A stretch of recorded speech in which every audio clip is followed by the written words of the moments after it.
Yeah, we're live. All right. Good afternoon, and welcome to the latest monthly full work group meeting of the 911 Specialist Work Group. I want to thank everybody for being here. We're still admitting a couple of people into the room, but we are getting ready to start.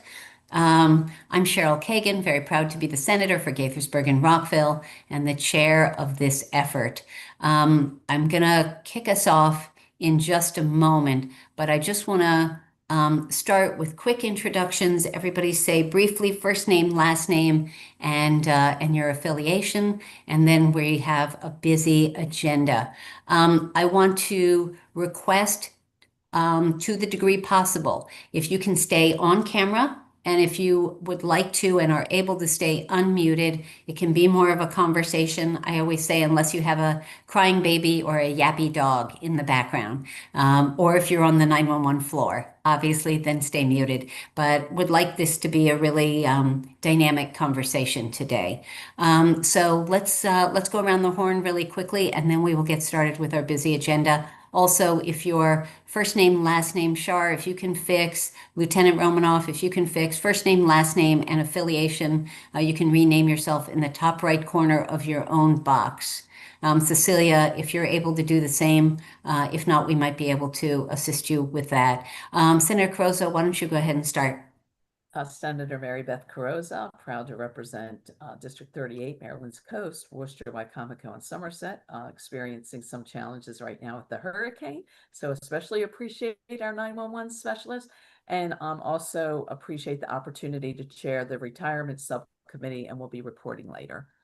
Yay. I'm going to call in. I'm going to try to do protocol order and see how we do here, but forgive me. I don't mean any disrespect if I don't call on you, blah, blah, blah. Dr. Collins, please go ahead. Dr. Christy Collins. I am with Maryland Department of Emergency Management, and I currently serve as the Executive Director for the Maryland 911 Board. Okay, Cecilia. Cecilia Warren, representing the 911 Board today. Thank you. Sharif.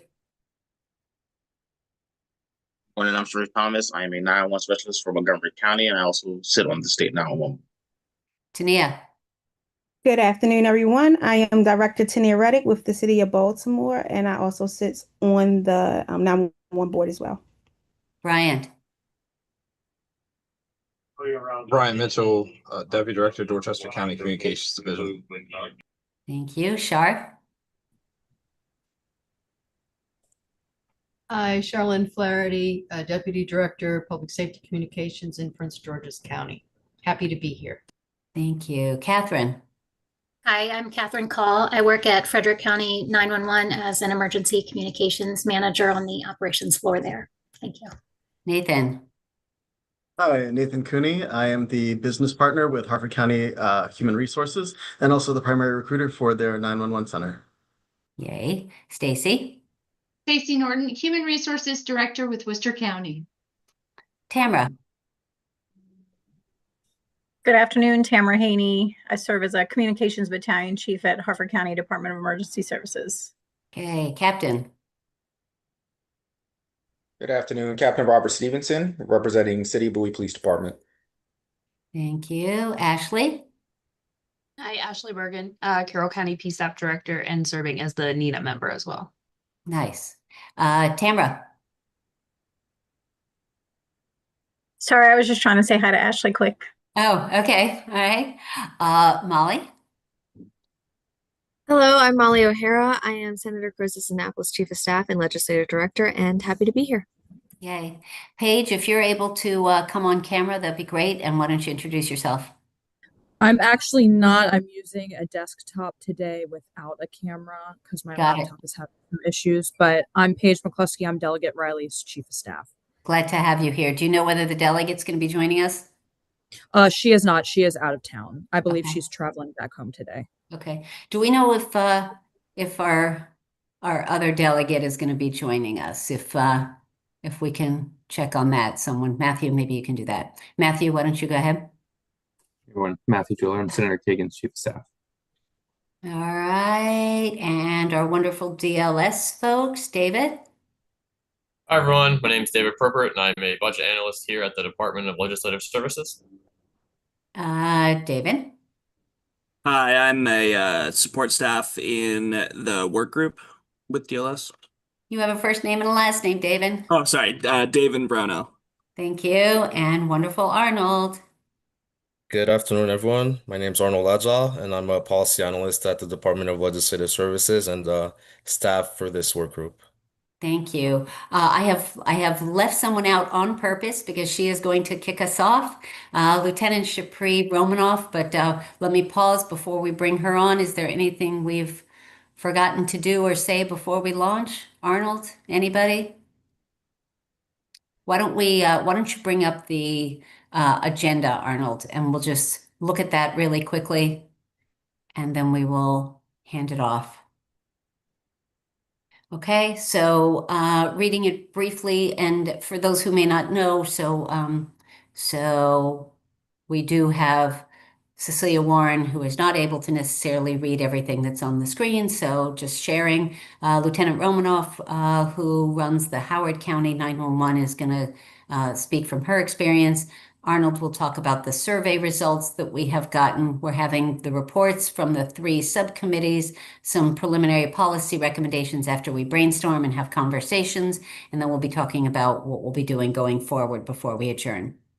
Any questions about the agenda? Any problems? Anything that's not on there that we want to add? Hearing none. Lieutenant Romanoff, why don't you tell us about your background, and then you and I have talked about your speaking about each of the 3 challenges that face this work group. One is the recruitment and training. The second is recognition and benefits and scheduling and all of that. And then the third is retirement. So the floor is yours. We're going to spotlight you. And then if somebody has a pressing question, if you can try not to use too many acronyms, and then we'll have questions for you afterwards before we go continue on in the agenda. So Lieutenant Romanoff, thank you so much for taking your time to join us today, and congratulations on your fairly new role. Hello, good afternoon, everyone. So I'm Lieutenant Romanoff. As Senator Kagan said, I am the Division Commander for the 911 Center for Howard County. I recently took over this role in May of this year. Prior to that, 17 and a half, almost 18 years ago now, I actually started as a dispatcher in the Howard County 911 Center for about 3.5 years before. Lieutenant, can you adjust your camera and get closer, because we'll hear you better if you're closer to the microphone and stuff? Is that better? Get a little closer. That is a lot better, and we will likely hear you better too. Appreciate that. As I was saying, I started about a little less than 18 years ago as a dispatcher for Howard County. And in 2011, I went into the academy, and I've kind of full circled back throughout the years. Some of the difficulties that we're facing are avenues and reasons on why I left. I want to touch on, like Senator Kagan said, all 3 of the topics. One is recruitment. My predecessor, Jen Reedy, had done a great job in trying to reach out to the PIO and get like social media help. They've also enacted an ability to text with a 911 specialist to get more information and engagement for people that are interested. So the sworn department had started something similar, and we kind of piggybacked off of that. So yesterday, I just sent out a mass invitation to all of our subscribers, letting them know that we're now currently hiring when the date closes, to see if they have any questions or things that they like to know. Myself and some of the dispatchers communicate back and forth with them through the app. We can close it out. People can say that they don't want to opt in. We can add new users. We can track the analytics on how many users we're getting. Some of the things that we're considering are partnering with the SROs. So previously, I was a sergeant for the school resource officers, SROs. And I know all of the high schools in Howard County have a school resource officer, and they usually do, whether or not it's a job fair once or twice a year, but they also have some programs that they partner with the youth, like pledge programs and things like that. So partnering with them to try to get more engagement, knowledge, and things like that for our youth, because we do hire at 18. So some of those things, and looking to a partnership at maybe Howard Community College to attend some of their local fairs, and just trying to get more engagement with our dispatchers for recruitment and job fairs and being included. And one of the things we would like to see that right now a budgetary constraint is sign-on and referral bonuses for oncoming dispatchers and referral bonuses for our current dispatchers. As far as retention and recognition. Lieutenant, I just want to remind you, in Maryland, in law, they are 911 specialists. Yes, ma'am. That's so important. We've got to give the respect, right? Go ahead. So as far as retention and recognition, we did a lot of polling for recently, starting for like people that left since the time frame that I've come in.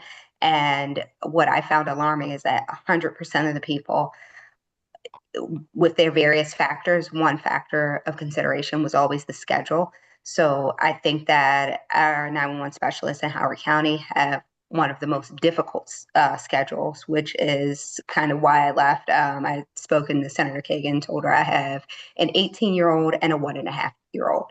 My oldest was the same age as my youngest is when I initially started. While I did understand what it meant to be a essential employee, because both of my parents are, my dad actually is a mechanic for United Airlines, and my mom's a police officer. So I understood that I would miss some Christmases, holidays. What I did not envision was working the next 5 Christmases, because they do 12-hour shifts, 2 days on, 2 nights on, followed by 4 days off. And with the lack of seniority, I just wouldn't be able to get off any of them. And that was pretty challenging. At the time, I was a single mom, so the dynamics of childcare was difficult, and then just missing all of those major moments. So right now, I'm working with the union, having them poll their membership, coming down on the floor and speaking to the members. They don't seem to like the current schedule. I have not had a member approach me that likes the current schedule, but the challenge that we're facing is that this is a schedule that has been in place for probably about 30 years. So people are afraid of what that looks like and change for them. So trying to kind of give my insight, because throughout my career, I have worked their schedule. I have worked the 2 different rotations of our night shift schedule and patrol.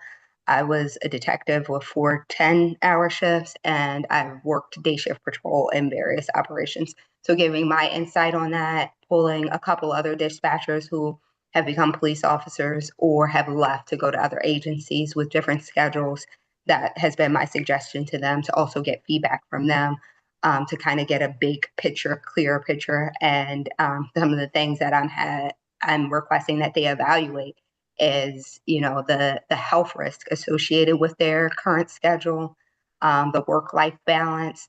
And one of the things that I'm really urging them to consider is that one of the huge things that I think is a difficulty is the largest applicant pool that we're seeing now is Gen Z.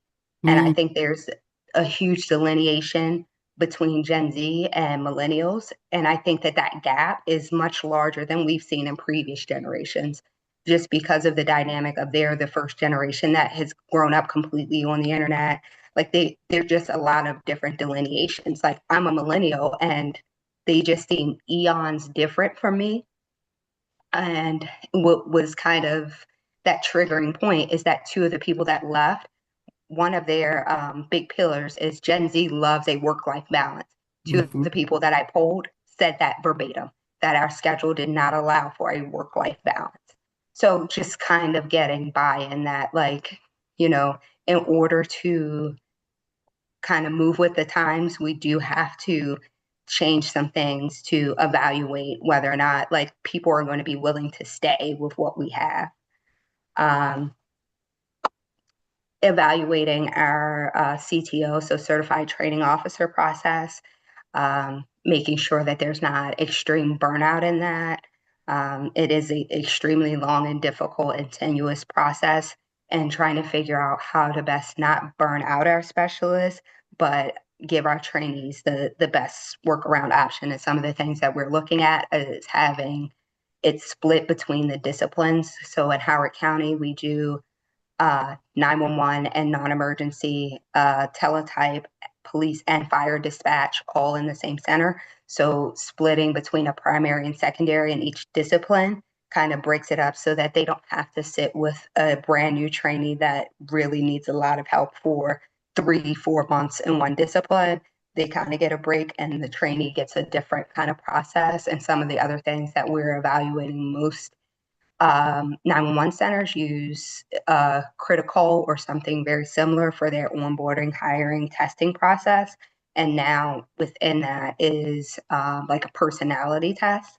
And I mean, we already have a psychologist that does like a background, but we don't have access to that.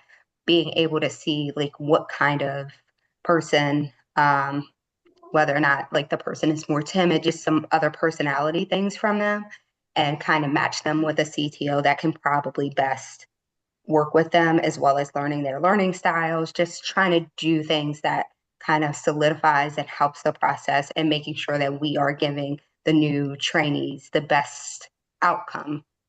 Lieutenant, just a quick question on that. I think I heard you say this, but I just want to repeat it to make sure that I got it right. You use mental health, experts, professionals for pre-hiring and for pre-training, but not once someone is under the headset. They're not available for PTSD, for after a stressful interaction, then it's not available to them right now in Howard County, correct? Not right now. I think the sworn is mandated.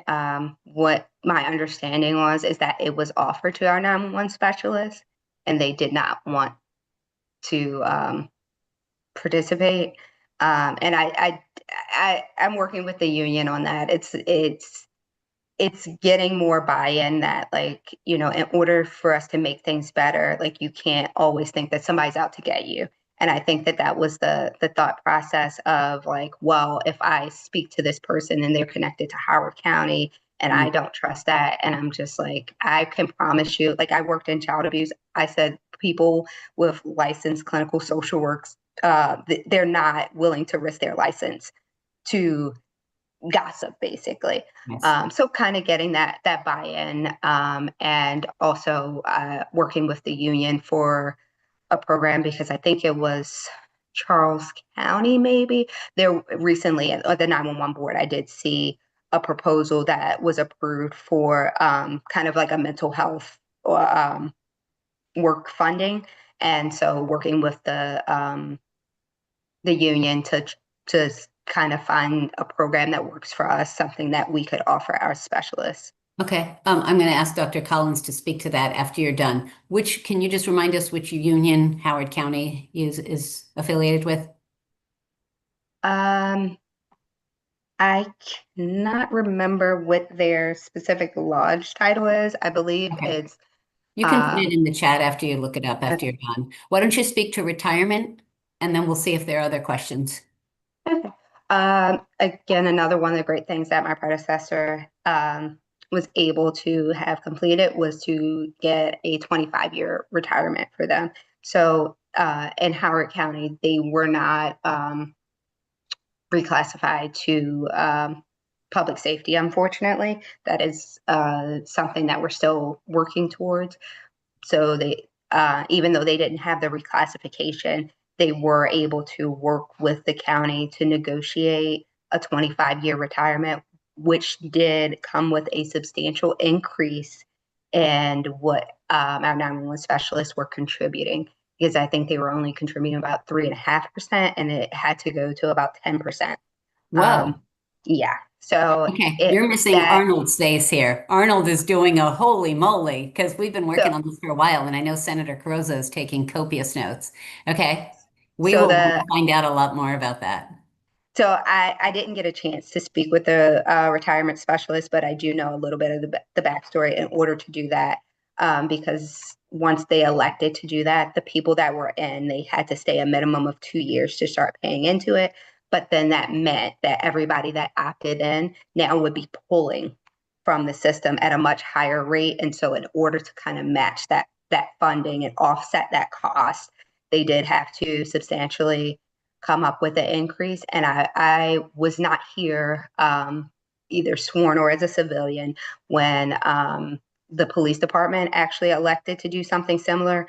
Howard County Police was originally under the state pension system, the rule of 90 or what have you. And they elected to go to a 20-year retirement with 50%, 25 at 75, and 30 at 80%. But we pay about 12.5% or 13.5% into our retirement in order to make that work. And I believe at the time it was only about 4 or 5 officers who did not elect to do so because of the huge, it more than doubled the contribution of what the officers were putting in at the time. But because of that, there is still one officer that works here. He's been working here for about 35 years. And because he did not elect to switch, financially, he is still here at 35 years. And when he retires, he's going to be making drastically less in his pension than I. Oh, that's a shame. Okay, I'd like to thank you, Lieutenant Romanoff. That is so valuable as an overview as we continue these conversations. I'd like to open it up for questions or comments for the good lieutenant. I'm going to toss it to Dr. Collins first. What can you speak to us about that I flagged for you when she was?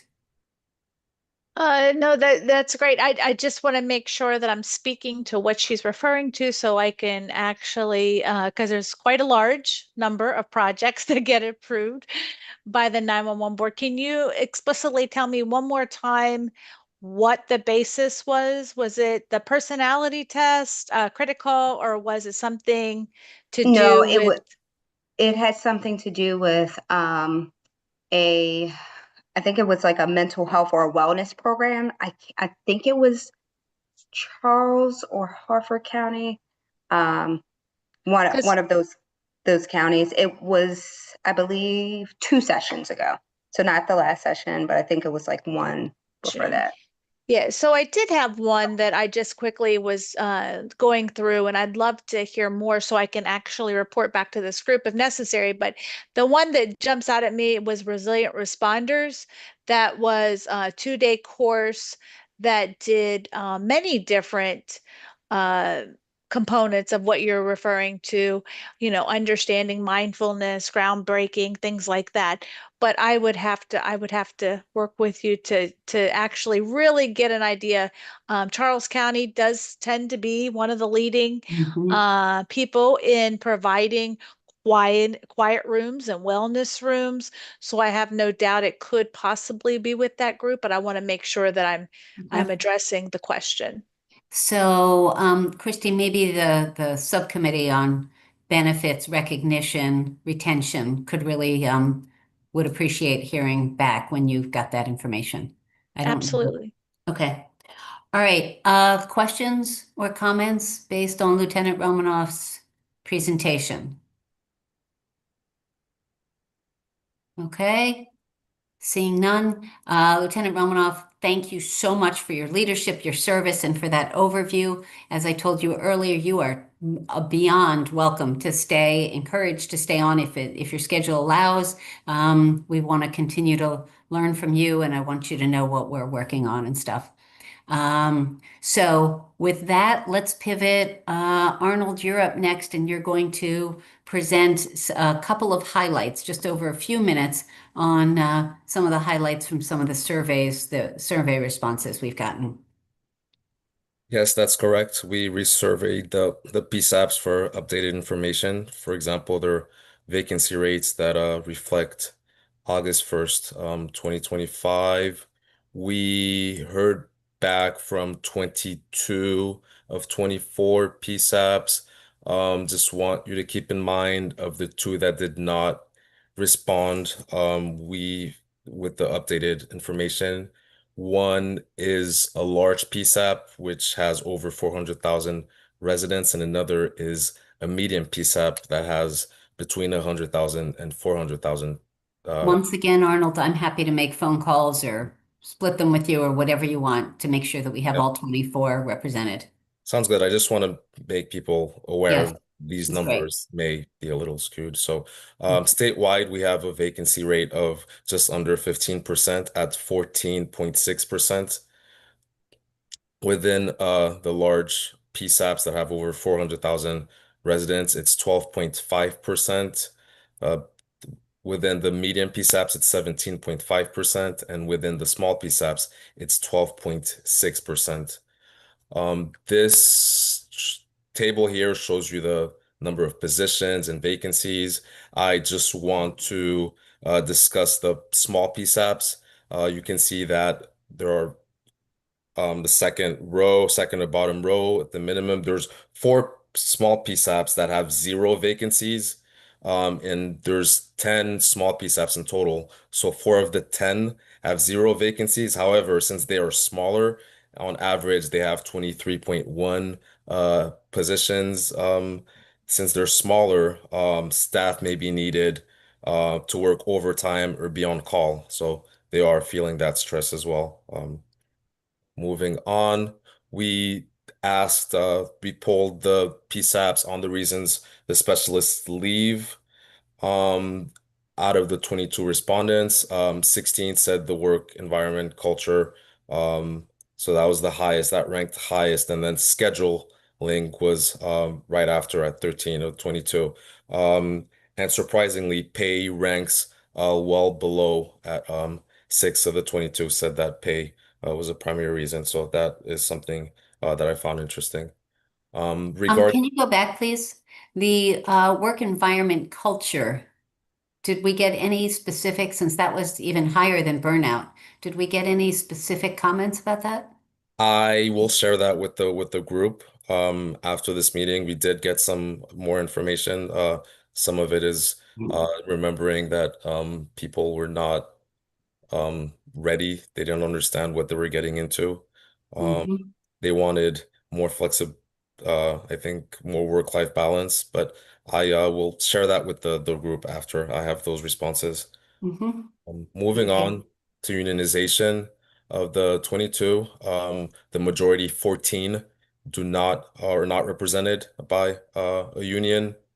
And here you can see that of the 4 large PSAPs that responded, all 4 of them are represented by a union. However, in the small PSAPs, where there are 10 in total, only 1 of the 10 is represented by a union. And that's important when we talk about bargaining for pay, scheduling, and benefits and everything. This page now shows you the length of service statewide. On average, it's around 7.6 years of service. There's a table below that that shows the percentage by years of employment, like the share. You can see the plurality of 911 specialists have been employed between 0 and 2 years. And that's important. It's important that we come up with a solution to get specialists to stay and stop this turnover. So that's why we're all here. Moving on to application requirements. What is important here? I sort of highlighted it in red, or you can see that 19 of the 22 PSAPs require a driver's license, which is not a core function of the job and something that we have mulled over. And that is just the highlights. I will provide more detailed information to the work group. Let's also flag the drug test. Oh, yes. 20 out of 22. We've also talked about that now that cannabis is legalized and, kind of what people do on their own time or over the weekend, as long as they are sober and able to do their job. That's a conversation we've had. Do you want to say anything more about that? Delegate Woods? Can you just remind me, Arnold, what the critical test is, please? If we can get one of the specialists to explain maybe Yes. through it, that would be great. So it's the critical test, and Okay. each PSAP gets to pick what public safety answering point gets to pick what they want on the test. So like ours has memorization, some typing skills, some listening skills, some comprehension, and you're supposed to validate it with your own staff. And that's where you get your scores from that then dictate who passes and does not pass. Helpful. Thank you, Ashley. That was Ashley Bergen from Carroll County. Delegate Woods, are you complete? Do you have anything else there? No, that was it. Thank you so much. Thanks for the question. Lieutenant Kumhoff. Yeah, I just wanted to kind of speak to two of the things. I know for us, it would be difficult to not have someone that has a driver's license because both of our PSAPs are not really in areas conducive to that. And if we, so recently we had our UPS battery back out, and then we had to have people go to our alternate center, and they can't feasibly do that if they don't have the ability to drive there. So that would be one of the avenues for that. And then as far as like the drug test, because at least for Howard County, our communications division is under the police department. All of our employees that are civilian, regardless of whether it's animal control, our record section, all of them are going to be still under the same guidelines for the drug testing. And so until that's resolved federally, that's not going to be something that we would be able to change, or that the department will even change their stance on. Stacy or Nathan, can you speak to that? Because I feel like we've talked about that. Catherine, anyone? Yeah, who can speak to that, please? I'm happy to speak to that. Some counties will designate certain positions and they call them safety sensitive positions, and you can legally define who are safety sensitive and require drug testing to include cannabis. So that is legal. And I think the concern is, yes, it is legal recreationally, but until there's a test that can determine is that individual impaired, that's usually the concern. Anyone that usually drives a county vehicle would automatically be safety sensitive, but our 911 specialists are also classified as safety sensitive because they have to be able to make a decision within seconds. So that's the disconnect on the cannabis, is there's no test for impairment, where alcohol, there's the BAT test, the breath alcohol test. So thank you for that, Stacy, but that's actually outdated. There are tests. I've worked on it a lot over the years, and DUID, driving under the influence of drugs, is something that we have legislated and considered over the years. There are oral swabs that can detect the presence of cannabis, methamphetamines, cocaine, and many other drugs, and that is getting better and better as time goes on. So police in many states have been doing pilot programs. Other countries are using it. So there is technology, and so that information might be available. And then the question is toxicity levels and how long ago and all that. So I don't want to get way into that. Cecilia, will you speak to the lieutenant's comment about driver's licenses? Sure. We have found that a driver's license just creates a barrier to entry into this field for applicants that either grew up in an urban area, perhaps they did not have access to driver's education. Because what we're saying when we say you must have a driver's license is really, we want you to have a car, not just a license. If you're expecting them to drive themselves, where we have many other methods now to get access to transportation, and how someone gets to work or to another site is not the employer's problem. It's the individual employee's problem. So we find that is discriminatory to require a driver's license unless someone is required to drive a county vehicle. That's a different story. Thank you. Thank you, Cecilia. So the conversations that we've had have been everything from Lyft and Uber to a friend or relative or neighbor. You know, there are a lot of options. And the question is, are they able to reliably show up and be under the headset? And that's the question. Sharif? Yes, ma'am. I think to Lieutenant Romanov's point, I think the biggest portion that a lot of senators are looking at is if we have to bail out from one center to another Yes. center. Bailing out meaning if one center happens to have an emergency, do we necessarily want to wait for that employee to get a driving situation together versus like, you know, being able to get in your car and go and be at your next center in a designated amount of time in order to take over operations from one center to another center. And I think in some of the more rural areas or areas without public transportation, it might be a little bit harder to get a Uber or Lyft, or it might be a longer time frame before that person gets to you than automatically having your own vehicle that can get you from point A to point B in a designated time as needed. Fair. That's a good point. All right. Any other comments, or should we shift to Arnold? Is there anything else on the findings that you want to highlight? No, that's it. Thank you. Okay. Any other comments? Should we shift to our subcommittees? Okay. So I'm going to start with the recruitment because that's where it begins. And Arnold talked about the vacancy rate. We're talking about roughly 15% vacancy rate. And so we have had a lot of conversations and brainstorming about how to get the word out, how to recruit. Dr. Collins has talked about how the 911 board and MDEM is helping to create opportunities and increase the visibility. We're talking some counties. I think Stacy had talked about how she was advertising on national website. There have been booths at festivals and county events, advertising and making sure that people have opportunities to learn about the position. Most people don't even think about it.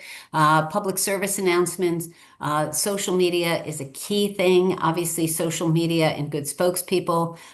Shar Flaherty created a great video with one of her 911 specialists in Prince George's County that has been posted widely and is a great representation. Tania Reddick in Baltimore City have talked about in outreach to high schools. Cecilia Warren has talked about the American Job Centers. Sharif, last meeting, Sharif Thomas in Montgomery County gave suggestions about partnering with the Maryland State firefighters, the police, and others to make sure that we've got more visibility on opportunities out there. Billboards, Sharif had also talked about, and Dr. Collins, maybe I'm going to toss it to you in a minute about funding allocation for recruitment that you said is going to be coming. Cecilia talked about departments sending out a survey and include an insert. Are you interested in becoming a 911 specialist? Nathan talked about in Harford County about text outreach, and they do email blasts, but maybe include stuff on the county website and consider texts. Stacy talked about in Worcester County, paid interns, trying to keep people, you know, getting young people connected and then trying to keep them on. Some move on to law enforcement, but how can we keep people? I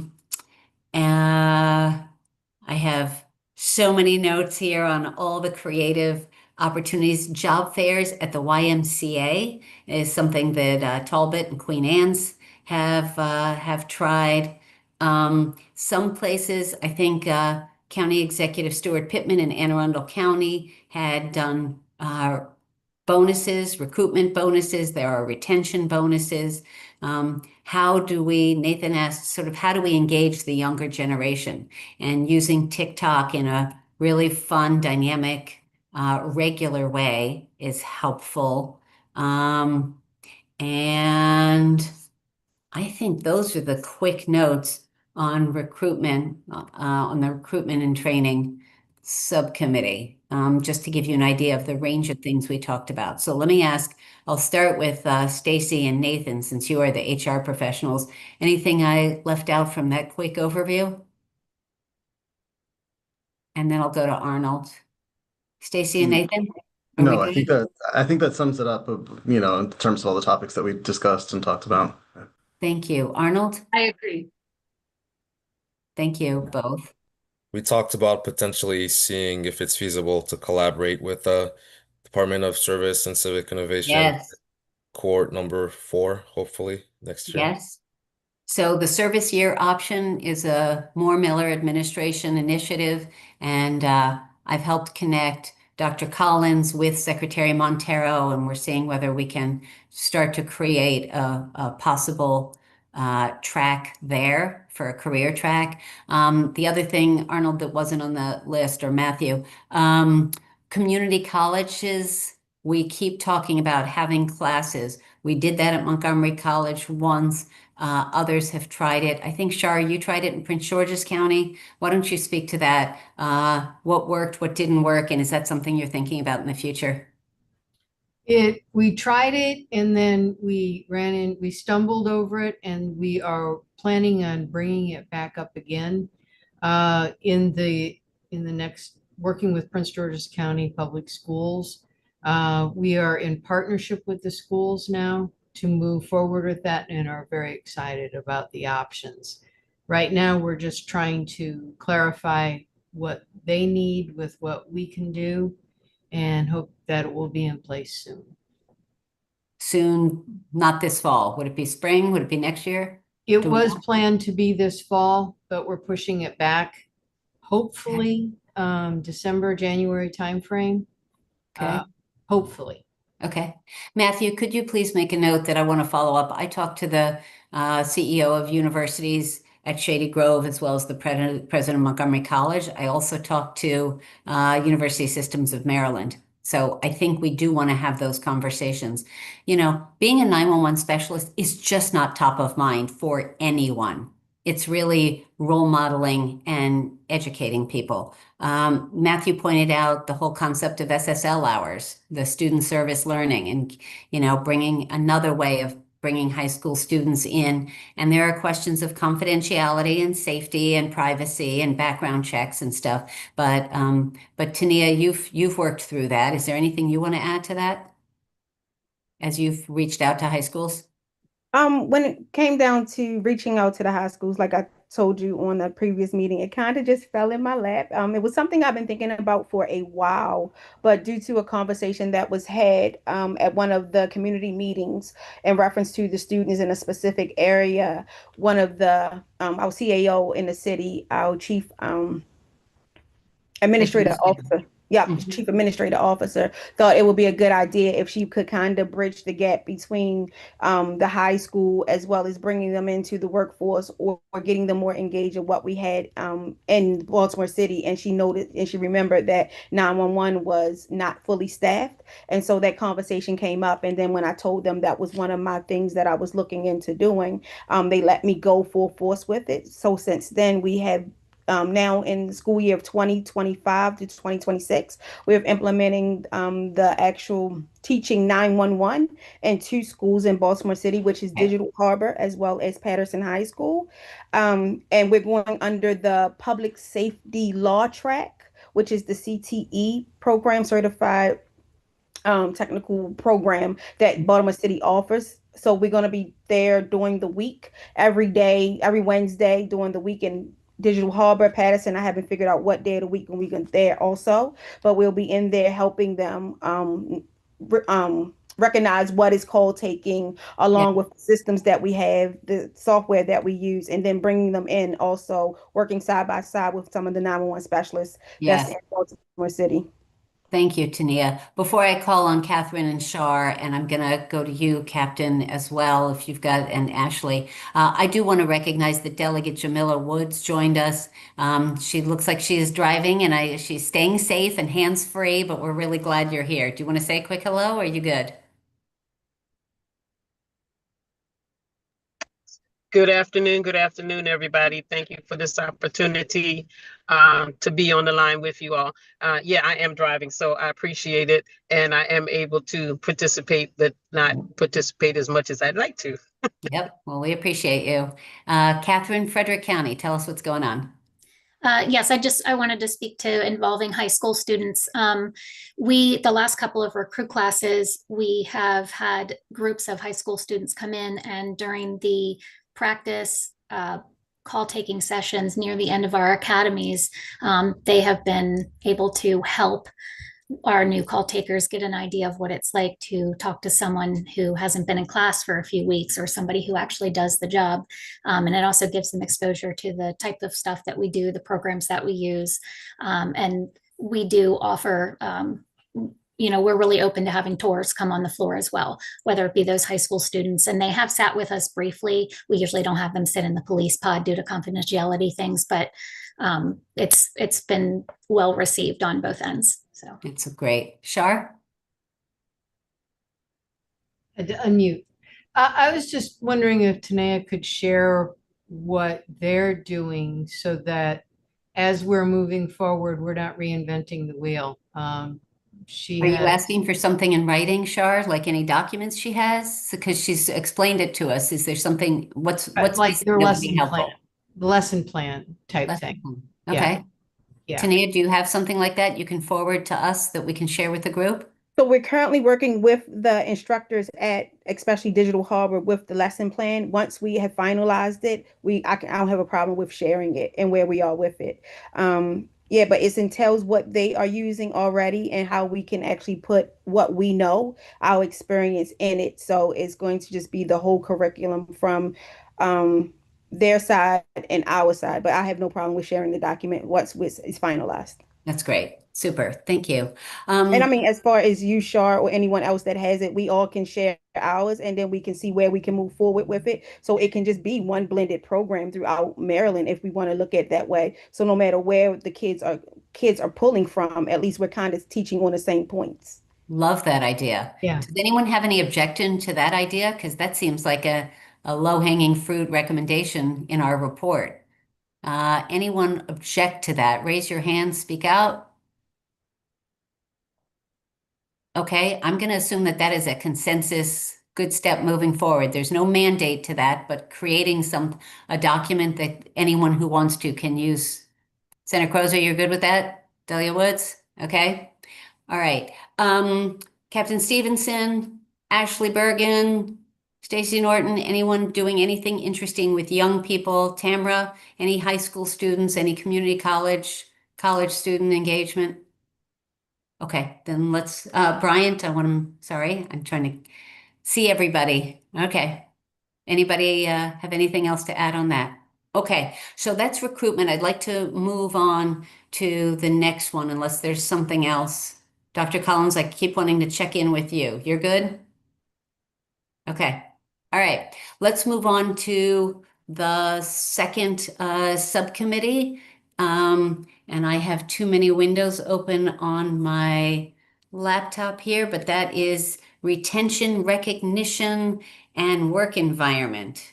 And this is key. So now we've brought in people, we have trained them, they are ready to go. This is going to be their career. How do we keep them happy and physically and mentally healthy so that they make this their career? So we've had wonderful speakers, including Denissa Alston, who is a Montgomery County mental health provider, and Lieutenant Romanoff, you talked about how some people, I don't know if she's still in the room, talked about there's a lack of trust or something.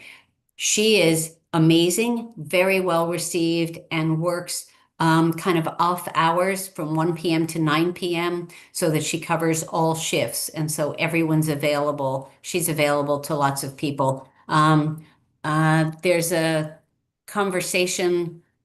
Oh, we didn't get to Lieutenant Romanoff about childcare. So we've talked about nursing rooms, which are valuable and very well received. There are a lot of disproportionately, these are 911 specialists are women, and many are single moms, or whether or not they're single moms, they still need to have lactation rooms, privacy.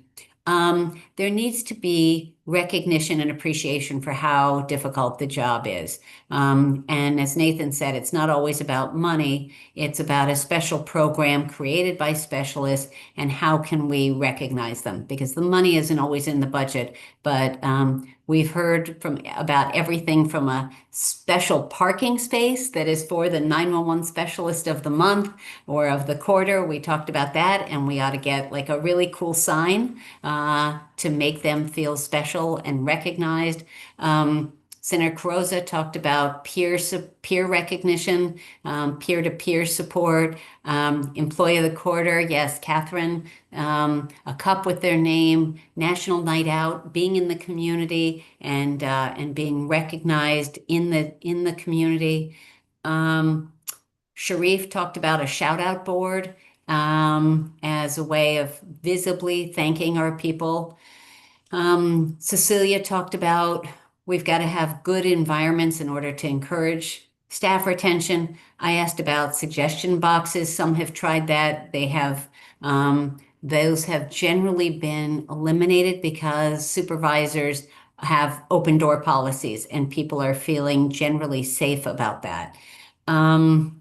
We talked about, and Dr. Collins, maybe you can report on this, maybe not this second, but questions that were asked about how many, we talked about how training gives the 911 specialist confidence in their ability to do the job.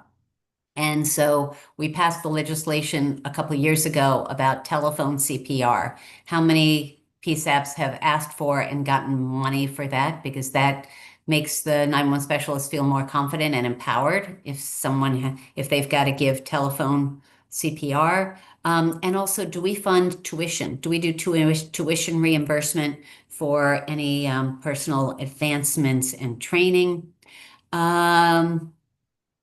They have to be, Nathan said, they must be in good standing, have completed all other required training, but open to that. And then, so the way we left it is some of the recommendations to bring to the full work group, and I'm just going to list them quickly, and then I'd love group conversation about which ones really jump out at you and what, if anything, is missing from this.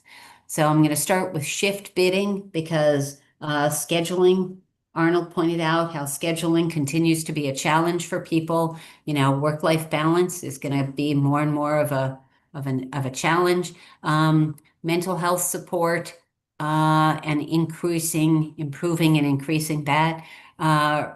Retention bonuses, vacation planning, being able to lock in up to 12 months in advance. I need that week off. My daughter's getting married out of state, that kind of thing. On-call pay, when you could be summoned in to when you weren't planning on it. There are counties that do that. Certified training officer, Sharif has talked about that, and I think the lieutenant talked about that. Extra pay for that, for the extra work. And then peer-to-peer awards and parking spaces I already mentioned. So those are some of the recommendations. What's missing from that list? I'll start with Stacy, since you always have such the good HR brain cells here. Thank you. I think you covered everything that was on my list. You did a really good job. Thank you. Thank you. Tamara, what's missing? What would make you happy and stay under the headset for even longer than you've been? 33 years. Bless 20. you. Yes. Sorry, So 23. God, yeah. I keep getting the number wrong. It's my age is what's tripping you up. I know it. So one thing I'd heard, which we haven't implemented here, we have a lot going on here in Harford County, but I had heard of a program. I actually just went back through some notes from a staffing summit I went to a couple years ago. I was reviewing those, where they do, not only are you assigned a certified training officer, but you're assigned a buddy, which may seem, jovial to some folks, but, your training officer is your first line supervisor. That's the mentality when you first come out of, we have an in-house academy for 6 weeks. So you come out of there and you look at your trainer and you're like, okay, this person is, not by title, but in a position of authority to them. That's how they view them. But I had written notes about a program where an agency does a buddy. So somebody who you don't look at as, that authoritative position, but you can go to and say, my trainer talked to me like this today and it really upset me. It was really demeaning. And they know they're not going to get laughed at because this person's there to say, no, in this emergency environment, sometimes things have to be said immediately. It's not directed at you. It's merely situational. Yes. Maybe talk to them about some of that. And I also think too, holding accountability with our senior folks. I'm starting to really work on that with our team on evening shift. You look at some of these situations and, some people are like, oh, that's just Sally. That's just how she is. And no, like those days have to be over. You can't keep perpetuating these behaviors over and over again because we're running our own people out the door. And then you're turning around and saying, okay, why can't we retain anybody? Yep. Well, they don't want to be treated like that. And they don't want to work in an environment that's aggressive and demeaning. So thank you, that's what I Tamara. have. Yeah, absolutely. Catherine, are you doing anything like that in Frederick County? Can we stay on the topic of mentoring, partnering? Yes, buddy absolutely. system? I was going to speak to that as well. We have our peer support group, and they have sort of taken on the role of, working with the recruits and trying to pair them with somebody who would be a good mentor. And again, it's for that reason of, your CTO, your trainer is that first line of this is my boss, and I don't really want to speak to them, and they might have had a bad experience with them. So having someone else who's a peer and being able to, to talk to them and feel that connection there has been really helpful. We've done it for the last several recruit classes, and it's been well received. Catherine, how is that done? How are people paired? Do they pick their own? Does the supervisor? The peer support, leader works with our behavioral health coordinator, and they talk about who would be a good fit. And the peer support leader is often one of the trainers who's in the academy, so they've had some exposure to the personalities of who's coming onto the floor. And of course, she's been there for 16 or 17 years, so she knows everybody else on the floor as well. Okay, Tamara, I'm going to come right back to you, but I'd like to hear from other counties. Does Carroll County do that? Shar, do the Prince George's, Bryant, Dorchester? How widely spread is this? Tania, Sharif, Nathan? Well, idea? for Montgomery County, we our peer support team, like as well as Frederick's, we get involved with our specialists as we provide a presentation in the classroom. But usually we do a check-in with them on the shift. So we're at random times we'll walk up to the new specialists when they're there, and we'll check in with them how they're doing and make sure that they're okay. What is the chip? The chip? You said check in with them on the chip? Oh, I'm sorry. The shift.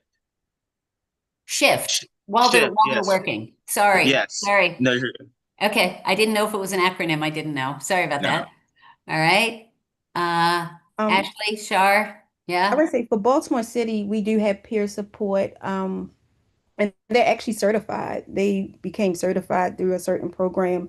And it was one of the programs that the state of Maryland offered. So we have them certified. But then also, not only that, we do have an on-site clinician. We have 2 of them within the 911 center.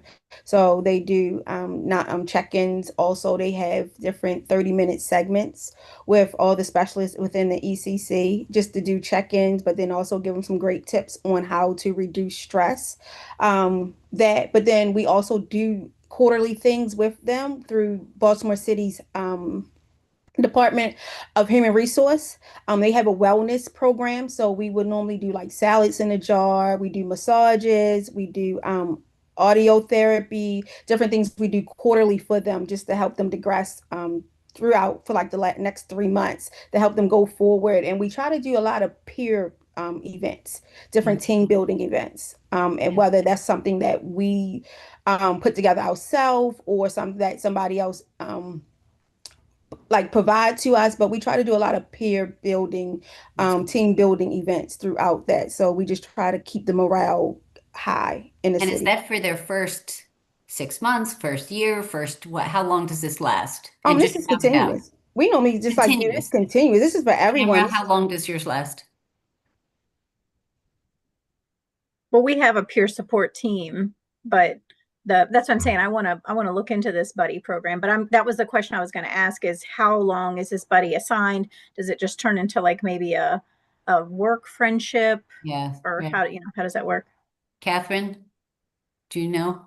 With ours, we like to, as they're coming out of the academy, we like to do the check-in with their mentor, sort of the introductory type thing, a week or two, the last week or two of the academy, check in with them after 2 weeks on the floor, a month after that, and a month after that. And by that point, if they've meshed well with that person and that person has kind of turned into a work friend, then that's been helpful. But just sort of guided stuff for the first few weeks and months after, and then they know that the peer support team is there as well, and they're able to reach out to whomever else they might want to speak with. Great. Shar, what do you have? We have the peer support, which is very engaged with people and new employees and throughout the whole process.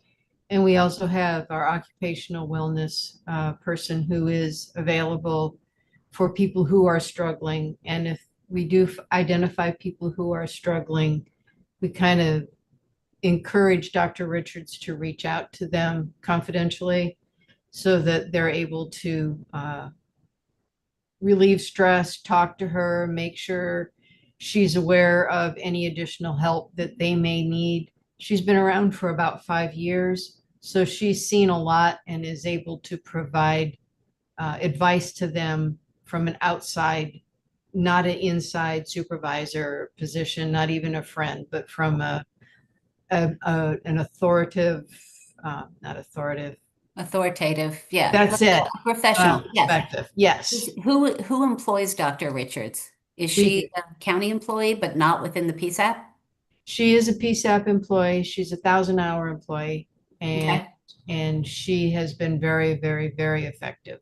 Okay. And going back to Lieutenant Romanoff, how do people trust her? She's going to tattle. She's going to tell you what I said about you or about my colleague. When she first started, we had a lot of people that would not talk to her because it was assumed that she was going to come down and talk to me. Yeah. But she actually brought the area of the law that we worked on in the commission that said by law it's confidential, and she cannot bring that up. She can't go around telling everybody, and that helped a lot with the trust factor. And then she also encouraged people. Like there was one person who was struggling. She had colon cancer. And so she encouraged that person not to keep it a secret, but to tell at least her upper level management so that if she was struggling, she was aware. And, they were aware and could take accommodations for her and put into place the proper steps. So Dr. Richards has been a very helpful confidence builder. That's amazing. Fantastic. Tamara, I haven't forgotten that you had another question or comment. No, you're fine. Are you good? I have a question about team building, but it's not to do with recruitment. It's once we have like with the established folks. So I'll just wait. Okay, appreciate it. Arnold. I had a question for Director Flaherty. I think she had said that the occupational health therapist came on board from a grant. I think she said the Burn grant. Can you talk more about that and see how other PSAPs can potentially get funding for that? And is that 5 years ago? Are we talking about Dr. Richards? Yeah, it started 5 years ago and it has continued. We've received grant funding through the Burn grant. It was an overall effort throughout Prince George's County to, the public safety agencies to receive funding through the Burn grant for their occupational health. I can find out more about it. It's just continued and rolled over year after year. And Office of the Sheriff and State's Attorney use the same thing. So I will find out. Great, thank you. So I'd like to go back to the peer support and mentor buddy system. First, does anyone have anything else? Ashley, do you do anything in Carroll County? Nathan, do you have anything you want to add here? We have the same that everyone seems to be talking about, a peer support team for the group, but nothing specific for new hires by any means. Okay, so you don't pair people up to make sure that they feel the love. Nathan, how about you guys? No, same thing. So Tamara has kind of explained what we are Sorry, currently. you're in the same county. Sorry. No worries. Brian, do you do that in Dorchester? The best we got is the training is paired up with training. There's no peer support. We don't have any of that. Okay. All right. So what I've heard is that it doesn't happen everywhere, but that where it does happen, it's valuable. Does anyone want to correct the record on that? Am I misrepresenting or saying that inaccurately? I wonder whether this is something else. Okay, Tamara? I was just going to say that, the peer support when it first started was very well received, but I found that it's tapered off. Like if we have a large scale event, sure, though everybody will get together and sit kind of like a debrief. But as far as like, if I When you say felt large scale event, you're not talking about the county fair. You're talking about a shooting no, or like a something. shooting or so, absolutely. Okay, thank you. Yeah, where people can Clarifying. collectively get together and say. But as far as like a one-on-one, a lot of folks have moved away, and it's the trust issue. You're sitting next to this person the very next day, and they know all of your baggage. Yes. And it's put a barrier. It's put a barrier with a lot of the folks. Okay. So thank you for that clarification. So it's not, what I'm hearing is that it's not a forever and ever necessarily. Maybe this person becomes my work friend and maybe I confide in him or her, or maybe it's, what I heard was 2 weeks before the end of the training program, as soon as I start, 2 weeks after, a month after, 2 months after, and then maybe it kind of tapers off, but make sure that I am doing okay and have a safe space to talk in the early, most stressful times. Does that seem a reasonable recommendation? Does anyone think that's not the right thing to do? Not a good idea, not something we might include in our report as a good practice to consider? I see no dissent, so DLS, let's include that. And you're going to have another bite at the apple, guys. We're going to have language, and then you'll be able to say no or change these 2 words or something. So this isn't done, but I really want to not waste the Department of Legislative Services time with something that actually you don't think is such a good idea. So peer-to-peer, mentor or buddy, something like that for at least the onboarding period for some period of time. The occupational wellness, I do think that we should emphasize the confidentiality, the vulnerability. I saw Brian's body language on the guy sitting next to me and how now he or she, knows my stuff. And so I do think that we need to emphasize confidentiality, but the stories that we got from Char Flaherty just now, from Denissa, in Montgomery County and where it's accessible, mental health, behavioral health access matters and does make a difference. Catherine, tell us about Frederick. Hi. Yeah, speaking to the confidentiality part, and it sort of pairs in with our peer support team. Our behavioral health coordinator helped us draft an SOP, which was signed off by the director, which outlines, I guess, Maryland law and what she has to abide by as a therapist, but then also with regard to the peer support team, and the importance of confidentiality and keeping people's trust in that. And, if that were to be broken, we have let people go off of the peer support team, for that reason, because, we want to be above board with everything and make sure that people feel confident and safe coming, to the peer support team. So that's totally. Yeah, and that really has to be emphasized. Thank you. Other comments about confidentiality, behavioral health, mental health, access to care, and Dr. Collins is going to get us more information on that because we have, I think on some of the subcommittee meetings that you weren't that you weren't on Dr. Collins because you actually have a job. You can't be on all things at all the times. But we've talked about how to make it accessible and affordable for our counties. And so if there's funding available, Arnold has suggested, I think, or someone suggested multi-county. Maybe if there's someone who's available to serve the Eastern Shore, the Upper Eastern Shore, and Central Maryland and Western Maryland, and if there's someone who can be kind of a circuit rider. So we eagerly await that information. Anything else on recognition, retention, scheduling? We didn't go deep into scheduling in this one. I do think that that's something we should talk about. And then I want to shift it to Senator Carrozza to talk about retirement. Scheduling. Go ahead, Tamara, kick us off, and then let's talk through what's working for scheduling. What is making your 911 specialists happy so that they have work-life balance, they can accommodate their young children, they can have quality of life, whatever that is. Tamara, kick us off. Mine was going to be about retention, actually. Is that okay? I just have a question. So in Harford County, we work 8-hour shifts. For one of the last counties that works 8-hour shifts in the state. And what I struggle with is I'm a big rah-rah person. Like, I love having everybody together. I love when people are enjoying themselves at work. Like, we'll do a Taco Tuesday or National Pigs in a Blanket night. We made 200 pigs in a blanket and everybody ate. So what I'm struggling with, though, is that we have 8 rotations. So everybody intermingles.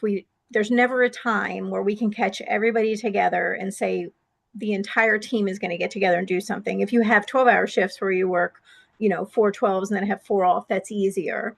But if anybody had suggestions on how we could do something team building, because we also have a lot of overtime. So, at least every day, one person from the team is in early, if not 3 or 4 people in early or staying late. So it's not always an option to do something early. But I just wanted to see if anybody had suggestions. Tamara, you said Harford is one of the final counties with 8-hour shifts. Do you like your 8-hour shifts? Do you wish you had 4 12s? So we're actually looking at a 12-hour shift overlay. I told Ross. Sorry, just for those of us you're who aren't fine. Yeah, HRD. absolutely. So we have a bunch of people who threaten to quit if we left 8 hours because it's what they've worked for their whole careers. Okay. So the 12-hour overlay, we looked at what hours we needed people the most, and it's 11 a.m. to 11 p.m. So essentially, we'd keep the bulk of our staff on that 8-hour shift and then identify a particular number of folks to put on that 11A to 11P shift, or however they work it out, what hours. And they'd work, 4 12-hour shifts in a rotating basis. And that's all still very new. I don't know if it would be 4 on, 4 off, if it would be, 2 on, 2 off, 3 on, 2 off, whatever. But there would still be the 8-hour option, but then there'd also be a 12-hour option. Okay. To are there piggyback people, sorry, Nathan, hold on. Are there 911 specialists who love the idea? Do you think it makes it easier to recruit or retain? Just speak to that for a sec, if you would. Oh yeah, there's a group of us. I mean, 12 hours is my average shift. I work a lot of 11 a to 10:30 p.m. to help with staffing, to help with, training and leave. And I don't know, I said I would do it as long as my body handled it. There's going to come a day there where I say I can't do it anymore. But no, I think it's huge. I think it'll bring people who want to, not to poach other agencies, but like if somebody's like, man, Harford really has it going on, but I can't get down with those 8-hour shifts. If we did that 12-hour overlay, or somebody coming in off of, say somebody doesn't want to ride the ambulance anymore, they'll retire their EMS career and could come into dispatch and still have a very similar schedule. Yes. And you get overtime for those extra 3 or 4 hours. Okay. Nathan?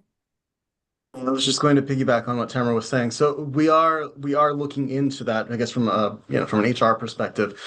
So it's kind of trying to logistically, like, how do we then factor in leave, and how do we factor in some of the other fringe benefits that we offer to keep it fair between everyone else. But we have had a lot of interest in the 12-hour shifts, and just allowing that to also help reduce overtime as well, just because if you have people who are covering a longer shift, that does help cover some of the gaps that could leave with call outs and shortages they would have for the 8-hour shifts.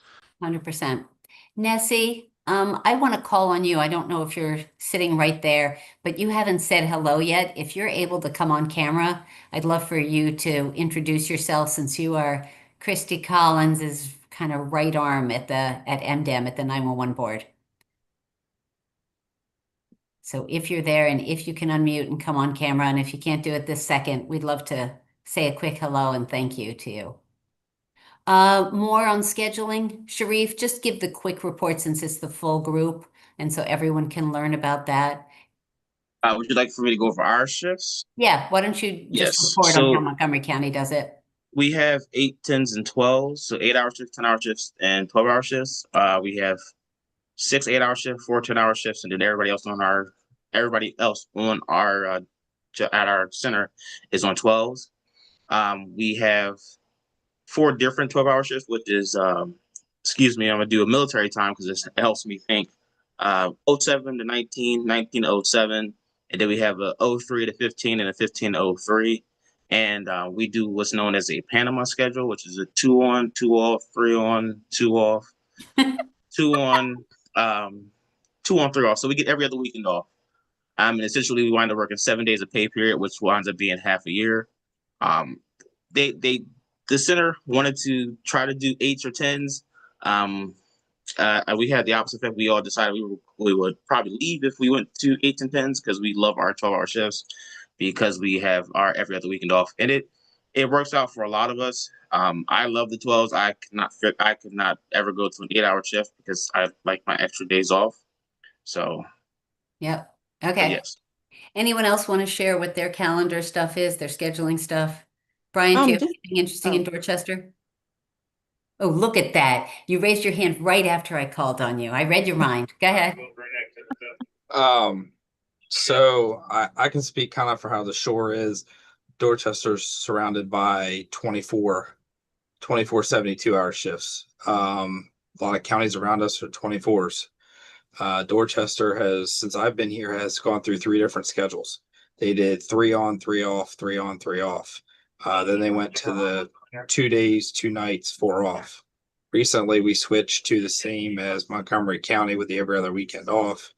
There was a pushback on that, but I think all but a few people resent us going to that. They like the guaranteed every other weekend off. The ones that don't like it, it interferes with their extracurricular activities. So that's why they don't like kind of having their 4 days off. Yeah. And I know some places on the shore have permanent days and permanent nights. There is one county on the shore that does have that. I just can't remember which one it is. Okay. Captain Stevenson, talk about how oh, it is or isn't Worcester? It is. Worcester is your either days or your nights, and they're 12-hour shifts starting at 6:30 a.m. to 6:30 p.m. or 6:30 p.m. to 6:30 a.m. And we also follow the Panama, and we've had quite a few people interested in the 24/7, but we just don't have the space to have that sleep room and some of the other things that are needed to do that shift. That's our issue in Carroll County too. We've had people want the 24/72, but we just don't have any type of sleeping quarters. Okay. And can one of you just define a Panama? I don't know what that means. A couple of you have said Panama. Is this something? Senator Kagan, that would be the shift I described, which is the 2 on, 2 off. Okay. Yeah. Okay, that's helpful. Thank you. I haven't heard that phrase. I don't know who's entering the waiting room. Arnold, I'm going to let you decide whether that person gets to come in, or David. Anything else on scheduling? Nessie, are you with us yet? Nisi, sorry. Okay. Tania, did you have something to add on scheduling? Well, I did, and it was just in reference to Baltimore City. We are 8 hours. And that's one of the biggest things that people are complaining about is schedule. It doesn't give you work-life balance. So we are actively looking into other schedules. And now that I do hear the other alternatives, so I'll probably be reaching out to some of my colleagues on here just for other schedules, because we're looking now to go to possibly 12 hours, between 10 and 12-hour shifts. just to promote the work-life balance. And the schedule that they're on, it's something that's been kind of implemented for the last 20 plus years, and it doesn't give you as many weekends off, as many holidays off. You're scheduled for the whole year, and that's a lot of people now coming in. It's not working well. Yes. So we're really just like actively looking. And on the fire side, my fire side follows the medic's schedule, which is a 12-hour schedule, 2 days, 12 hours 2 days, and then 12 hours 2 nights, and then 4 days off. So Okay. that's on the medic side. But for right now, police and 911 is 8-hour schedules. Interesting. PBSY009C, could you show yourself, identify yourself, or rename your screen, please? You are muted.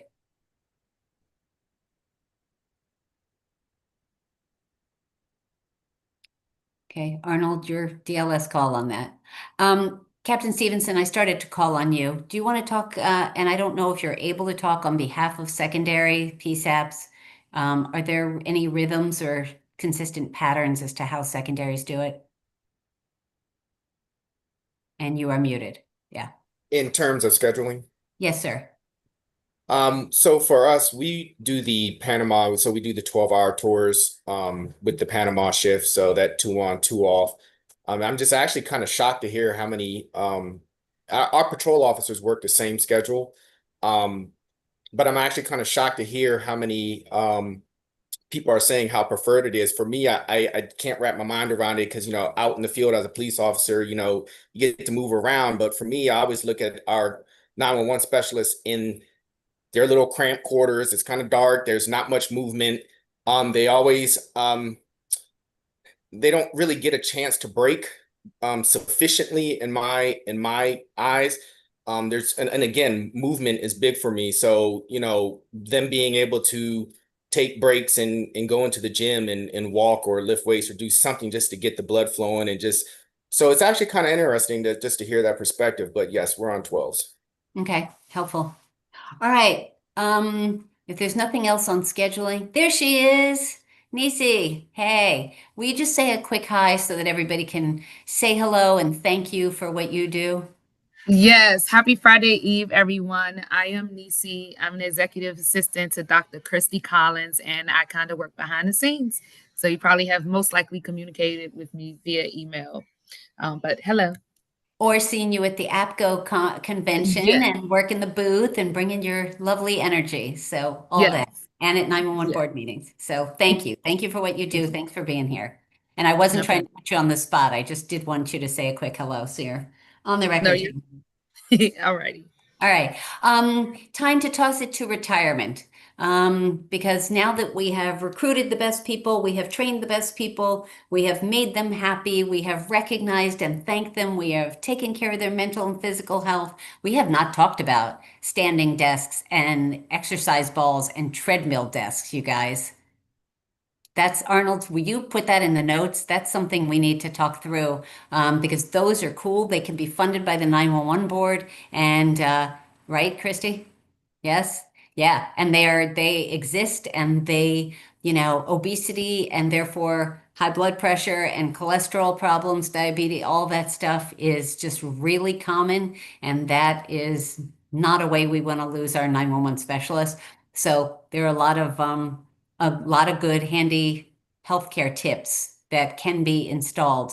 And was it Captain Stevenson who just mentioned take a break and go to the gym and all that? So there are places that have a gym or a small workout space or stretching room or, I just think that that we should make sure we include some of that in our next in our conversation and in our report. So I keep detouring. Senator Carrozza has done heroic work. She understands all the options and all the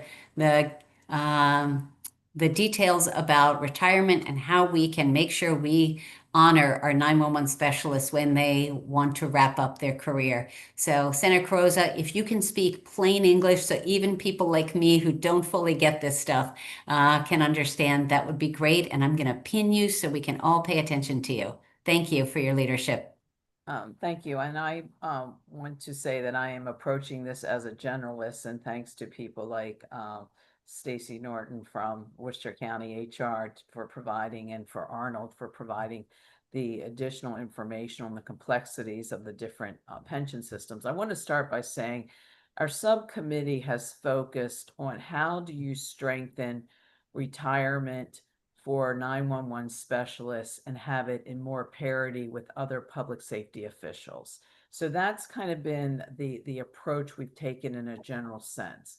As way of background, just to let the all the participants in our work group know, part of my interest, especially in this area, is that I was approached a couple years ago by a local police chief who wanted to keep his 911 specialists on for the long haul, and specifically pointed to retirement, and asked if I would move forward in introducing legislation that would allow the 911 specialists to opt into the LEOPS plan, which is the law enforcement pension system, which many of you know is more generous than the traditional 30-year Maryland state retirement system.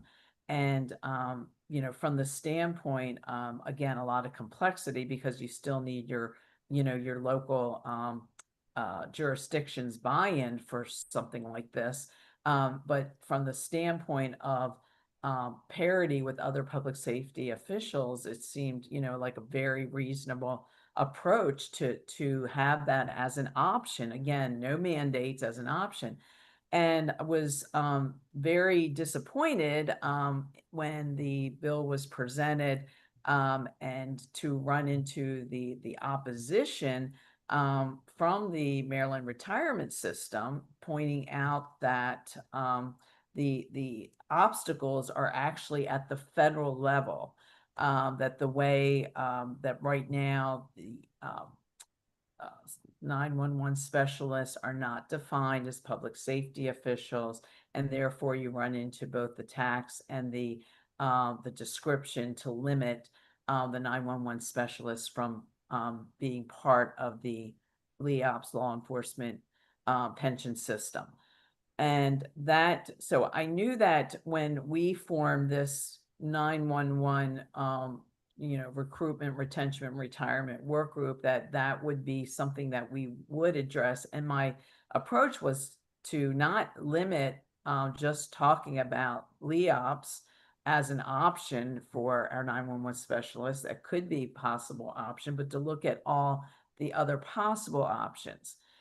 With that said, some of the work that has been done by surveying the individual counties, we found, and Arnold, you'll have to correct me, 14 or 15 of the local jurisdictions are currently, the 911 specialists are currently in the Maryland State Retirement System. Is that approximately right, the number?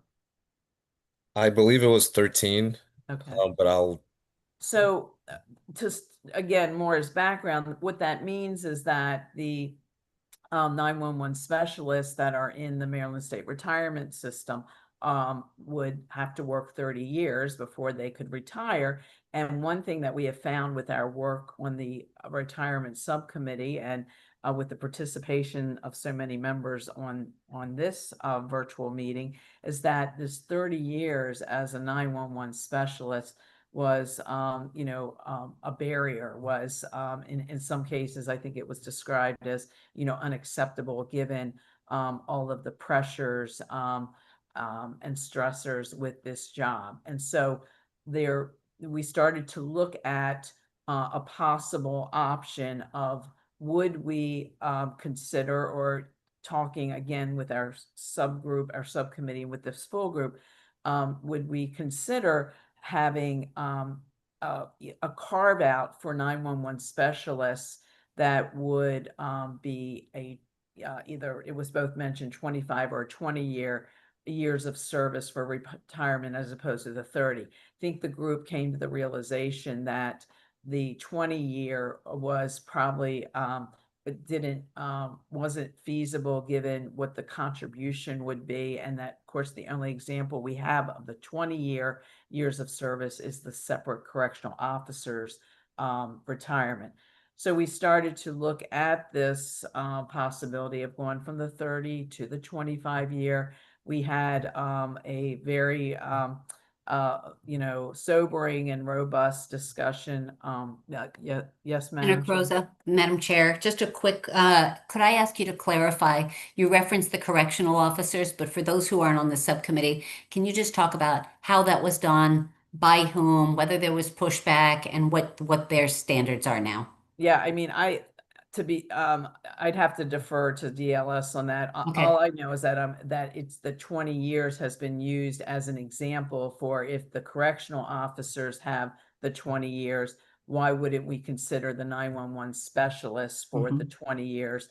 And it was the 20 years along with the possibility of the 25 years. And I think where we ended up is when we had Ann Gothrop, who is the government liaison for the Maryland retirement system, on with our call this week.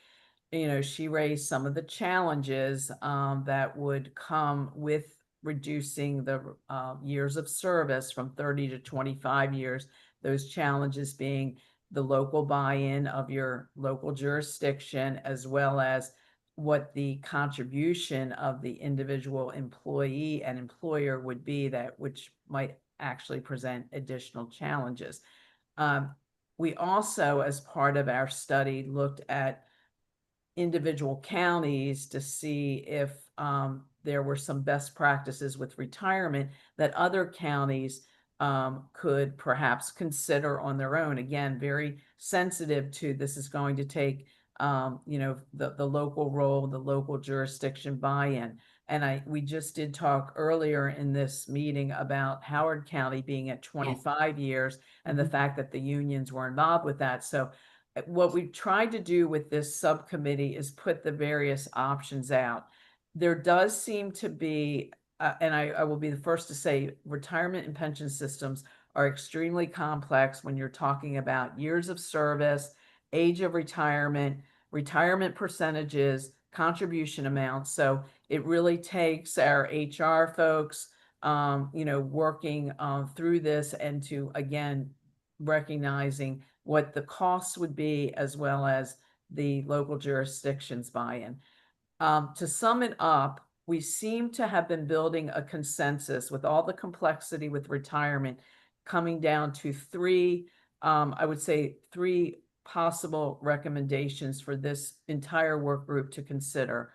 One is to work in a bipartisan way and push for a federal reclassification of 911 specialists as public safety employees, similarly to what was done with the EMTs, the emergency medical technicians, which would then allow, by reclassifying 911 specialists at the federal level, would then open up the possibility of those 911 specialists to have the option of going into the more generous LEOPS, law enforcement pension system, if you had the buy-in of the local jurisdiction.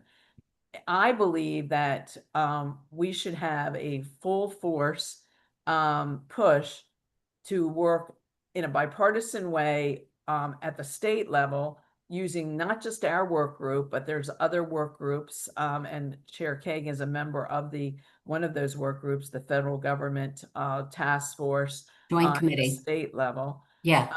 And to work with our federal delegation in a bipartisan way, and to also pull in the Maryland State Retirement System to go on the record, since they have been opposing this proposal, to actually have them as part of our team of explaining why we need this reclassification in order to move forward to have our 911 specialists covered by LEOPS. So, and that's one. I do want to go to the other two. Yes. But, oh, of course. Just on the one. Two things.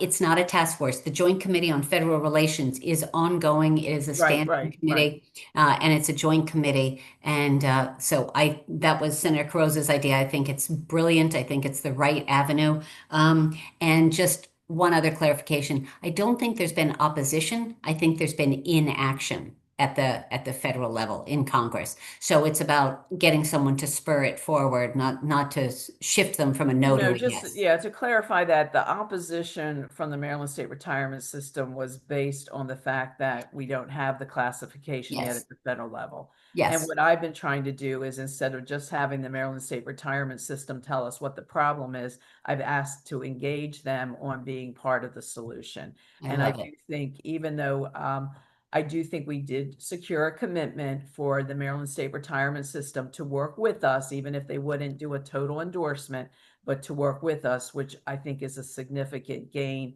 that that this work group has secured. So this group as a whole needs to decide whether that's, we go full force and really pushing for this federal reclassification and use every avenue, as what I call the piling on, to seek support for that. The two other areas I'll briefly touch on is I still believe, and I'd like to have follow up with DLS and with the individual counties that are knowledgeable about this, but I do believe that this discussion about 30 years to 25 years retirement for our 911 specialists, that we should continue to engage in that. And if there are certain counties and jurisdictions that want to look at this at a serious level, how we do that in the future.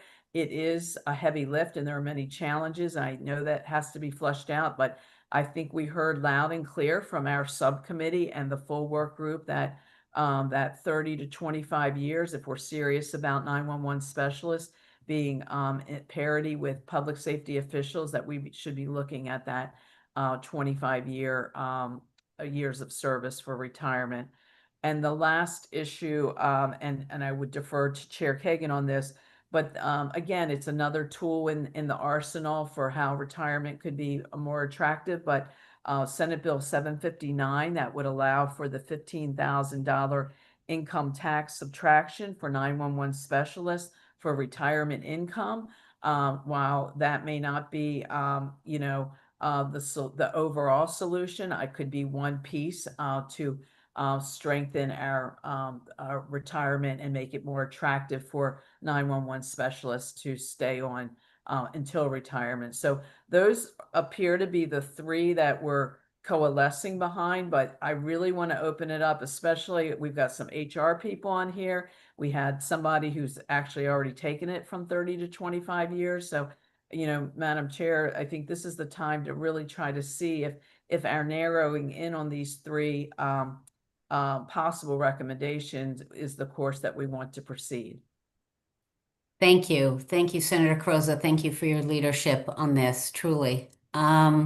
So Denise Riley from AFT, the American Federation of Teachers, was our partner on the legislation, which was your option 3. She joined us for one of the subcommittee meetings, but she's not with us now. I don't know if she's watching on YouTube, but I think we might want her expertise at future meetings, Arnold, if we can make sure she's on the invitation list. Comments on Senator Croza's presentation? Questions, clarifications? Yes, we're already doing that. No, we're not, but we want to do that. Hate the idea. I think we should do more, bigger, better. Okay, I think everyone's getting a little tired. I'm going to go to Stacy and then go ahead. Stacy, you go first. Stacy Norton. I also wanted to thank Senator Croza for her leadership and her efforts. I think anything we can do for our 911 specialists would be greatly appreciated. I respect that we're trying to do something, but I just wanted to make a comment that at least in our PSAP, unfortunately, a lot of the employees leave before they are even, whether it's 20 years, 25 or 30. So that's really where our energies and focus is on, trying to get our wages more competitive so we can attract more qualified people and they stay. But thanks to Senator Croza for anything we could get approved would be greatly appreciated. Amen. Thank you, Stacy. Really well said. Delegate Woods, I don't know if you're still driving and whether you have thoughts or anything about retirement, if you want to pop in. I'm still here, and I just want to say this to Senator Carosa. If there's anything that you decide that you want to work on that I could do as a cross file, I'm so happy to have that conversation with you. Amazing. Thank you, Delegate Woods. Paige, I know that Delegate Riley couldn't be on the call, but if the four of us can come up with some consensus and bring something, that would be, I think, really powerful. So yes, I've definitely been taking active notes. This has been very engaging. I'm so glad. Thank you. So I'd like to, my instinct is to want to make a motion, but I haven't been doing that formally in this meeting. But I'd like to ask, Senator Croza referred to the Joint Committee on Federal Relations. Is there consensus in this room that on behalf of this work group that we would draft a letter to the co-chairs and the members of the Joint Committee on Federal Relations, asking them to send a letter to our delegation, our 8 members of Congress and 2 senators, asking them to support the reclassification of our 911 specialists so that we can give them the respect, recognition, and retirement that they deserve. Does anyone have any reservations about that? Questions, clarification needed? I think it's an excellent idea. Same Okay. here. Excellent idea. Thanks, Senator Cajun. I do too. All right. So Arnold and David, let's put that on the list as something that we should start doing. My instinct would be to draft it, include it in the report, and send it in a timely way because Matthew, I don't know if you can check if there are meetings scheduled or if David or Arnold have easy access to that. But if there's a meeting scheduled, then we can get it added to the agenda. If we can get them the letter in a timely way. And the letter would not be sent without this group seeing it. So I just want to reassure you of that. So Madam Chair. Senator Croza and I are both process people. So we want to make sure that every step along the way there's consensus. Go ahead, Senator Croza. Could, in addition to sending the letter to the Federal Joint Committee, could we also send the letter to the congressional delegation on behalf of our own work group? 100%. Yeah, I think that works. I think we should also, let's brainstorm if anyone has ideas of who else. I think it can be sent to our intergovernmental relations office on Capitol Hill that represents people, that represents Maryland's priorities on Capitol Hill. Obviously, the governor, lieutenant governor, Leadership of House and Senate. Attorney General, President and Speaker, and yes, totally. I think we could send it widely and ask others to chime in. So I'm sorry, David. I keep mentioning David and Arnold. I apologize. Sorry, David Brownell, who's also part of this team. Sorry about that. You're so polite and quiet. I keep. All right. Anything else on that? Okay. So moving from 30 years to 25 years and including that in a recommendation. So Lieutenant Romanoff talked about how she was successful in getting that done in Howard County in conjunction with the unions. That's, as Senator Croza said, that may not be an easy lift in some counties. Maybe it's fine in other counties, but thoughts on having that as a recommendation for counties to consider if they're not already at 25 or less. And Madam Chair, just to put it maybe in context, I think part of it might be how it's presented, because we're sensitive of not proposing something that could be a budget buster or could have an unintended consequence. And this is where maybe our DLS and HR people could be helpful, but can it be framed in a way that it may be an option that could work for certain jurisdictions, and then point to Howard County. But I'm sensitive to this because we heard the challenges from Ann Gothrop, and I wouldn't want anything that we recommend to immediately be shot down because, we weren't thoughtful in how we presented it. Okay. So I think verbiage is also a thing worth considering, worth exploring. Yes, so I hear you, and I totally agree. And remember, we're all going to see draft language on this before this moves forward anyway, and including, I think, sending it to David, to Ann Gothrop, and to Philip, Anthony, and the Department of Budget and Taxation, the Committee on Budget and Tax. So, okay. So with But on the idea with an itself, I would asterisk on really that. like to hear from this group. Yes. Can we give any DLS any guidance on verbiage, or should they take a hack at it and then we can poke at it when they come back with something? Are you good with that? I'm looking at the time and I want to start the pre-wrapping up. We have 15 minutes left. Matthew, would you bring up, so Senator Carrozza's third item was Senate Bill 759. I don't know who has Madam Chair, just before we move off the 30 to the 25, did any of the counties or HR, and I know that Bryant Mitchell had talked about this in the past, is there, just to inform how we might even draft, this recommendation, it's something that I want to make sure that my takeaway is correct before we kind of unleash some draft language here.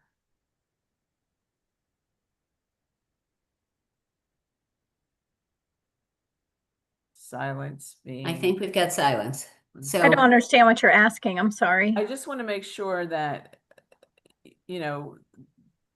what I thought I was hearing from both the subcommittee and from general comments was the 30 to 25 years of service seemed important for those who choose to make it to retirement. And, we know what the challenges might be, but, is this something, since we have more of our individual counties on this full work group call, is that the right takeaway? What is my question? Yeah, I believe that it's an immediate goal and what we should work towards. And I'm just curious too, and I'm very ignorant to the process. This is something I had put in my the survey that came out.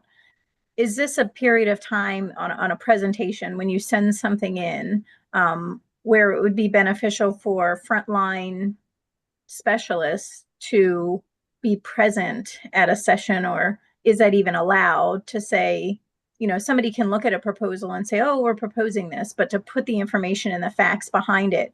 I actually just found an article on the effects of cortisol and in emergency services and how it, eventually leads to diabetes and obesity and all these other things. And that's what we deal with. It's fight or flight. You're at 0, then you're at 120 and back. And just to provide some of that, the meat and potatoes of the request.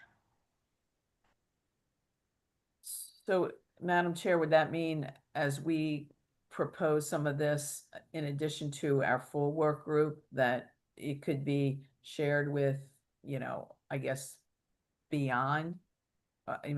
We could ask Dr. Collins to send it to the 24 PSAP directors, ask them to share it with their 911 specialists. I think all of that is a great idea.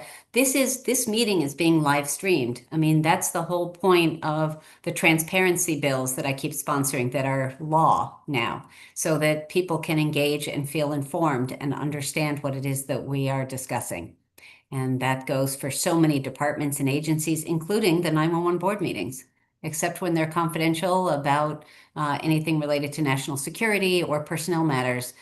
Those meetings are live streamed. They're dealing with personnel and safety. I mean, not personnel, public dollars and public safety. So they are live streamed. So Dr. Collins, maybe you can help us push that out. Nisi, all that. So, Yes. Okay, I'd like to pivot to the last one. Matthew, could you please share screen? I think that David, you gave him permission to do that. Thank you.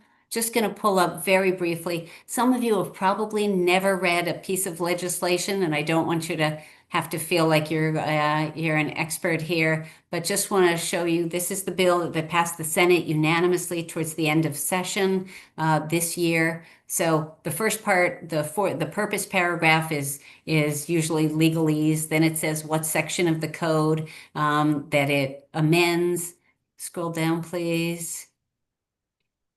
And you see it's in the tax code. And if it's normal writing, it's current law. So only when it's capital and bold, that's what the bill is. So that's all it is. So you see where it says on page 2 here, where Matthew was highlighting it, lines 25 and 26, emergency services personnel means EMT, emergency medical technicians, paramedics, and then this bill would just add or 911 specialists. That is the crux of the bill, or a 911 specialist. It literally just includes that. Scroll down, please, Matthew. And then, so if they're in there, then a 911 specialist is included in with the benefits that other public safety personnel have access to. So that's it. And it would take place, if you see at the bottom, the enactment date, lines 20 and 21, it would take effect. It would have taken effect July 1 and would be taxable years that started last December. So pretty simple bill. It is literally just adding 911 specialists to public safety personnel. So we are hopeful that we can get it through the House this year, that we're going to start it early. We're going to pre-file it. Very simple bill. So even if you've never read a bill in your life, you have now just read one and you fully understand what it is. So pretty simple. Not to minimize the work that our wonderful DLS people do every day, but sometimes the importance is making something complicated be simple. And then we just have to explain it to everybody. So questions or comments about that bill? As I said, it passed the Senate unanimously. We'd love to pass that as something we can do regardless of whether Congress acts. All right, I think we are close to wrapping up. Let me ask, are there burning questions or comments? I'm going to once again call on Dr. Collins. Do you want to say something briefly before we start the wrapping up process? I just want to remind everybody, you mentioned the monthly board meeting. It will occur next Thursday at 10 a.m. It will be virtual this time. In September, we will be in person. So just mark your calendars. If you need access or are having trouble finding the link, please let us know as we continue to partner. Christy, you just said two opposite things. You said it will be virtual and you said it will be in person. Next month in September, yes, it will be in person. It'll be a hybrid format in September, which is often a time where you can actually come in to our headquarters and meet our board members, and we love that. So if you can make it, wonderful. If you can't, we will still have the virtual option for you in September. Perfect. A lot of people do it each way. And we were together in person honoring Steve Souter last time. So thank you, or the time before. All right. Arnold, I think I'm going to toss it to you and David and Davin to help wrap us up. We're going to talk about scheduling and go from there. Yes, thanks everyone.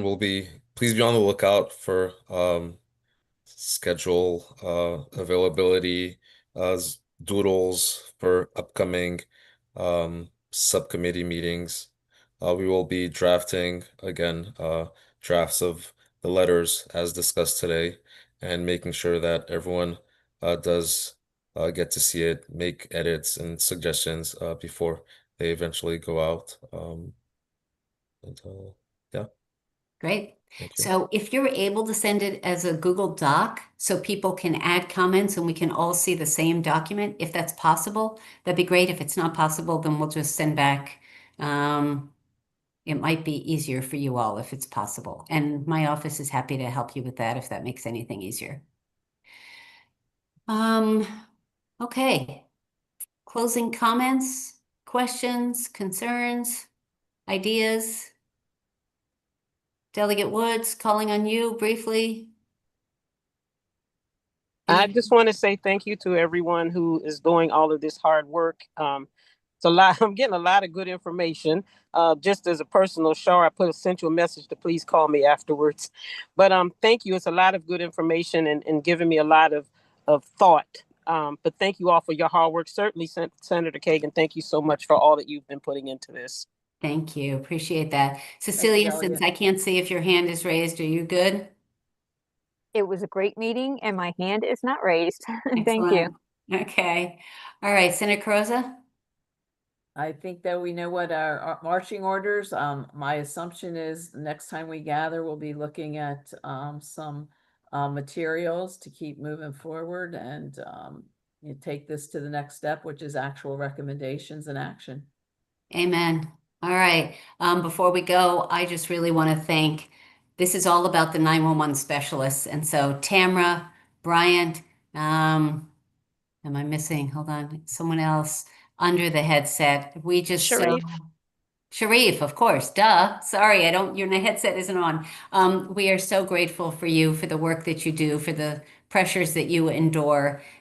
We are grateful for you and the lives and property you help save every day. So thank you. And on that note, I want to thank David Brownell, David Propert, and Arnold Aja for all the preparation and note-taking and facilitating and everything that this whole work group requires. So on that note, this meeting is adjourned. You get 5 minutes of your afternoon back, a big 5. Stay well, everybody. Thank you so much. Thank you so much. Take Thank care. you. Thank you. Bye.